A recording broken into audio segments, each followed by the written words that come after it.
Good morning, students. Today we will be studying chapter number 3, which is named as Our Little World of Mud. So, during summer vacation, children like to stay with their grandparents, uncle, or any other relative who resides far from them. Tell your classmates where you pass your summer vacation. Then it means कि summer season में जब आपकी छुट्टियां पड़ती हैं vacation में, तो सभी बच्चे चाहते हैं कि वो अपने ग्रैंड पेरेंट्स, अंकल या किसी भी ऐसे रिलेटिव के पास जाकर रहें जो आपके घर से थोड़ा दूर रहते हैं. Do you remember any of your friends who passed a very short time with you? If yes, share your memories with your classmate. It means कि ऐसा आपका कोई फ्रेंड जो आपके पास कुछ समय के लिए रहा हो. इफ़ यस, तो हम इसको अपनी क्लास में आपकी मेमोरीज को डिस्कस करेंगे. So I never realised there was a much to be found in the rain water pond behind our house in the north India except for large quantities of mud and sometimes a water buffet.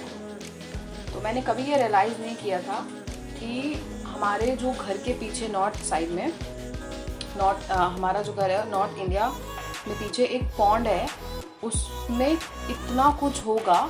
मैं यही सोचता था कि उसमें केवल बहुत सारी quantity में मिट्टी है और कीचड़ है और कभी कभी एक पानी में रहने वाली भैंस. तो मेरे ग्रैंडफादर थे. It was grandfather who introduced me to the ponds diversity of life. मेरे ग्रैंडफादर थे वो जिन्होंने मुझे बताया था कि इस पॉन्ड में काफ़ी डाइवर्सिटीज़ ऑफ लाइफ है. डाइवर्सिटीज़ यानी वेराइटीज़ हैं, बहुत वेराइटीज़ है जहाँ पे लाइफ रहती है. So beautifully arrange that each individually gained some benefit from the well being of the whole. To the inhabitants of the pond was the world and to the inhabitants of the world maintained grandfather. The world was but a muddy pond. तो मेरे grandfather थे जिन्होंने मुझे introduce किया था कि pond में बहुत सारी वैरायटीज़ रहती हैं जो कि बहुत ब्यूटीफुली अरेंज्ड हैं, यानी कि वो बहुत अच्छे तरीके से अरेंज की गई हैं और जो इंडिविजुअली यानी कि जो एक दूसरे से पूरा निर्भर हैं, जो पूरी चीज़ें एक दूसरे से लेते हैं और अपना जीवन व्यतीत करते हैं. टू द इनहैबिटेंट्स यानी कि जो पॉन्ड में रहते हैं वो उनके लिए जो वो पॉन्ड है वो पूरी दुनिया है, और जो हैबिटेंट्स हैं वो उनके लिए जो उनकी पूरी दुनिया है वो हमारे ग्रैंडफादर यानी मेरे ग्रैंडफादर ही मेंटेन करते हैं. यानी क्योंकि वो पॉन्ड का ख्याल रखते हैं, इसीलिए पॉन्ड में रहने वाले इनहैबिटेंट्स हैं वो उनकी दुनिया भी मेरे ग्रैंडफादर भी संवार रहे हैं. The world was but a muddy pond. और उनके लिए जो दुनिया थी वो और कुछ नहीं था, केवल वो मिट्टी वाला पानी था. When grandfather first showed me the pond world, he chose a dry place in the shade of an old people tree where we sat for an hour gazing steadily at the thin green scum on the water. जब मुझे grandfather ने पहली बार pond world दिखाया था तो उन्होंने एक सूखा जगह ढूंढी थी जो कि एक पीपल के पेड़ के नीचे हम बैठे थे. उसकी छांव में हम बैठे थे जहाँ पर हम 1 घंटा बैठे थे और हम सिर्फ उस जो ग्रीन कलर की स्कम हो जाती है ना वाटर पे, ग्रीन कलर की काई जम जाती है, उसी को हम देख रहे थे, उसी को हम घूर रहे थे, गेज कर रहे थे. हमने 1 घंटा उसी को निहारा, कॉन्टिन्यूसली हमने उसी को निहारा. The buffaloes had not arrived for their afternoon dip and the surface of the pond was still. जो बफेलोज वहाँ पे रोज़ दोपहर में आती थी नहाने के लिए, डुबकी लगाने के लिए, वो नहीं आई थी और इसीलिए पानी का जो ऊपर वाला लेवल था वो बिल्कुल शांत था, स्टिल यानी शांत था. For the first 10 minutes we saw nothing. पहले 10 मिनट में हमने कुछ नहीं देखा.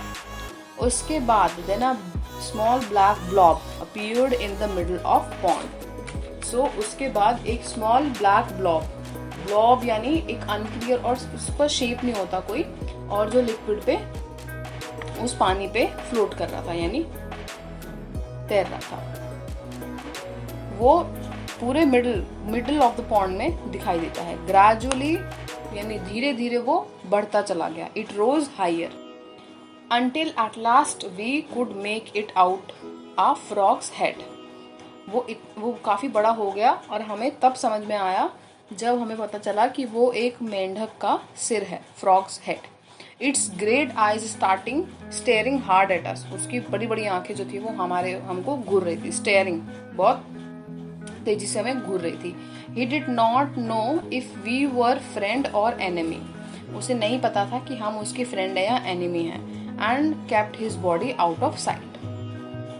और उसने अपनी बॉडी को हमारी नजरों से दूर रखा। A heron, his mortal enemy, might have been weeding about in search of him. तो जो उस हेरॉन एक बर्ड होती है, तो जो उसकी मॉर्टल एनिमी थी यानी नश्वर जो उसका दुश्मन था, वो उसको ढूंढ रहा था, इसलिए वो काफी संदेह में था कि कहीं हम भी तो उसके दुश्मन नहीं हैं। Then turning to the next page, when he made sure that we were not herons, यानी कि जब उसने पता कर लिया कि हम herons नहीं हैं, he informed his friends and neighbors, and soon there were several big heads and eyes just above the surface of the water. Throats swelled and a work began. तो जब उसको पता चल गया कि हम हेरॉन्स नहीं हैं यानी हम उसके दुश्मन नहीं हैं, तो उसने अपने सारे फ्रेंड्स को, अपने आसपास के पड़ोसियों को बता दिया, इन्फॉर्म कर दिया कि यहाँ पे कोई खतरा नहीं है। और जल्दी ही वहाँ पर बहुत बड़े बड़े सर और बड़ी बड़ी आंखें पानी के ऊपर सतह पर आ गई, और उनके जो थ्रोट थे वो वर्क वाली साउंड कर रहे थे और वो फैल रहे थे। In the shallow water near the tree we could see a dark shifting shadow. When touched with the end of a stick, the dark mass immediately became alive. Thousands of little black tadpoles wriggled into life, pushing and hustling each other. वहीं पर पानी की सतह के पास हम देखते हैं कि एक डार्क शिफ्टिंग शैडो है, यानी कि एक बिल्कुल डार्क काली सी शैडो है जो शिफ्ट हो रही है, यानी विच इज मूवेबल। और जब हमने उसको एक छोटी सी डंडी से हमने टच किया उसको, तो वो जो डार्क मास था यानी वो पूरी वो शैडो थी वो इमीडिएटली जिंदा हो गई, और उसमें thousands of little black tadpoles यानी कि टैडपोल्स यानी फ्रॉग्स के जो बच्चे थे वो तुरंत लाइफ की तरह जिंदा हो गए। यानी कि एकदम से वो जैसे wriggled means move somewhere by turning your body part, यानी कि वो बहुत मूव करने लगे। पहले वो बिल्कुल शांत थे, लाइक देयर डेड, लेकिन जैसे ही हमने उनको टच किया स्टिक से वो वैसे ही wriggled into life हो गए, और एक दूसरे थाउजेंड्स थे ना वो, तो एक दूसरे को पुश करने लगे और इधर उधर भागने लगे। What do tadpoles eat? मैंने अपने दादाजी से पूछा, मैंने उनसे पूछा कि tadpoles क्या खाते हैं। So they eat each other most of the time, said the grandfather.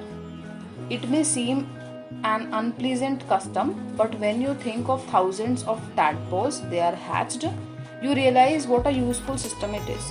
If all the young tadpoles in the pond became frog, they take up every inch of ground between here and the house.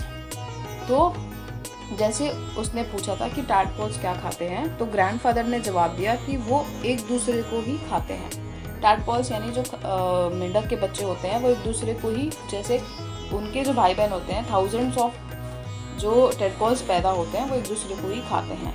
ये हमें काफ़ी अटपटा लग सकता है, लेकिन ये काफ़ी ज़रूरी है, क्योंकि अगर थाउजेंड्स ऑफ टैडपोल्स अगर ज़िंदा रहते हैं और वो हैच यानी इफ़ दे हैच्ड, अगर वो एग से बाहर आ जाते हैं, वो बड़े हो जाते हैं, तो अब खुद हम सोचेंगे कि अगर ऑल द टैडपोल्स जो है वो बड़े होकर के पानी में रहेंगे तो वो पूरी मतलब हर इंच को वो कवर करेंगे, यानी हर जगह फिर मेंढक ही होंगे, हेयर एंड देयर, पूरे घर में पूरे ग्राउंड पर मेंढक ही मेंढक होंगे। Their croaking would certainly drive grandmother crazy, I said. उनकी जो टर वाली आवाज़ होगी, क्रोकिंग, वो पक्का आप तुम्हारी ग्रैंड मदर को पागल कर देगी, और मैंने ऐसा बोला. All the same, I took home a number of frogs, placed them in a large glass jar and left them on the window sill of my bedroom. तो अब मैंने क्या किया कि मैंने थोड़े से जो फ्रॉक्स हैं उनको मैं घर लेके गया, मैंने उनको लार्ज ग्लास जार में रख दिया और उनको छोड़ दिया मेरे विंडो के पास जो मेरे बेडरूम में थी. At about 4 o'clock in the morning, the entire household was awakened by a loud and fearful noise, and my grandparents, aunts, and servants gathered on the veranda for safety. They were furious when they discovered that my frogs were the cause of the noise. Seeing the dawn breaking, the frogs had with one accord begun their morning songs. तो अब जब वो घर पर लेकर आ गए हैं मेंढक, तो कुछ 4 बजे सुबह में जो पूरा घर था वो उनकी बिल्कुल लाउड और डरावनी आवाज़ से उठ जाता है, अवेकेंड उठ जाता है.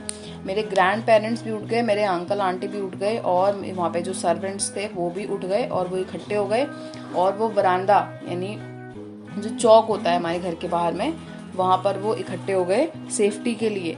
वो बहुत They were furious when they discovered that my frogs were cause of the. उनको बहुत गुस्सा आया जब उनको पता चला कि मेरे फ्रॉक्स ही इस चीज़ का कारण है जिससे ऐसी भयानक आवाज़ आ रही थी. Seeing the dawn breaking, the frogs, अब जैसे ही सूरज उगने वाला था तो उन्होंने उन सभी मेंढकों ने एक साथ में अपना मॉर्निंग गाना शुरू कर दिया था. So rest of this chapter we will study in next video. तो आप हमने इस चैप्टर में फर्स्ट 2 पेजेस कवर कर लिए हैं और बाकी 2 पेजेस हम अगली वीडियो में कवर अप करेंगे. Thank you.